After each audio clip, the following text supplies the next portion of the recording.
شوفوا الناس، هذا الفطور ديال البارح، الماكله من البارح محطوطه هنايا.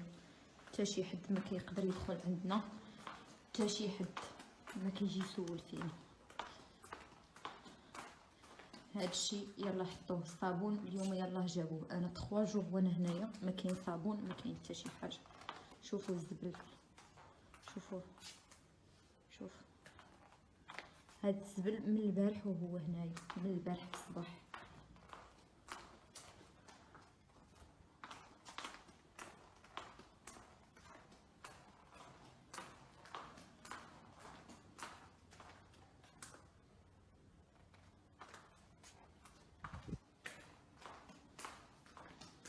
النظافه والو، حتى شي فام دو ميناج ما عمر لي شومبر. انا 3 جوغ وانا هنايا، لي شومبر عمرهم تنظفوا، عمر شي حد جاب عندنا. الاطباء كيهضروا معنا من الباب، من اللور ديال الباب.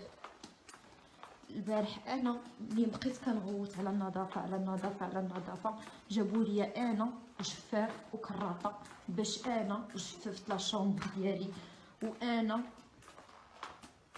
سيقت لراسي ودرت لراسي غير لا شومبر ديالي. كلشي موسخ، كلشي معفون، كلشي. هذه لا شومبر ديالي، لا دوش كاين دوش ولكن فينايا هذيك علاقه، الماء سخون ما كاينش، حتى شي حاجه ديال الصحه ما كاينه، الكول ما عندناش، هو الاخر. شوفوا لا شومبر، شوفوا الارض كي دايره، شوفوا الناس. هذا الجفاف، شوفوا لي تواليت كي دايرين، شوفوا لي تواليت، شوفوا الروبيني كي داير، شوفوا لافابو، حتى شي حد ما كيسول فينا. شوفوا الوسخ، شوفوا فينا هما الناس المسؤولين. كيجيو خايفين من الباب علينا، من الباب كيجيو عندنا، من الباب. لو ميدسان البارح منين جا هنا وقف، هنا انا نهيه في الفراش ديالي، كيقول لي ما تقربيش حدايا، بقاي غير بقاي. كيهضر معايا من الباب. واش خاصكم شي حاجه؟ خاصنا شي حاجه، خاصنا العنايه، خاص هذا الشيء. يعني حنايا لاش جايين باش نتداواو، ما كاينش الدواء.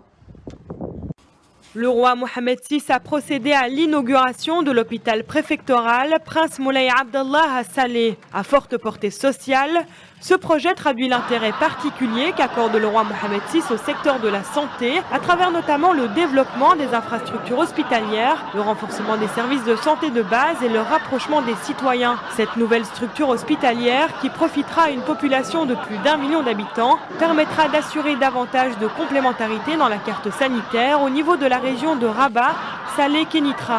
Il s'agit d'un hôpital provincial de 250 lits qui a coûté à peu près 330 millions de dirhams. Il va étoffer l'offre de soins au niveau provincial mais également au niveau de la région. C'est un hôpital avec 22 spécialités. Construit sur un terrain de 3,7 hectares, ce nouvel hôpital, doté d'équipements à la pointe de la technologie, contribue au rapprochement des services de santé de base des citoyens qui n'ont désormais plus besoin de se déplacer à Rabat pour des chirurgies compliquées ou certaines pathologies difficiles. Il comporte notamment un département médico-technique, un service des urgences, une banque de sang, un hôpital de jour et une unité de pédiatrie. L'hôpital préfectoral Prince Moulay Abdallah comprend également des départements de chirurgie, de traumato-orthopédie, neurologie ou encore des unités de néphrologie et hémodialyse. Il comporte également un héliport, des guichets Ramed, CNOPS et CNSS. Réalisée par le ministère de la Santé, cette nouvelle structure hospitalière témoigne de la conviction du roi Mohamed VI, selon laquelle le droit d'accès aux services de santé constitue l'un des piliers majeurs pour la consolidation de la citoyenneté dans la dignité et pour la réalisation du développement humain.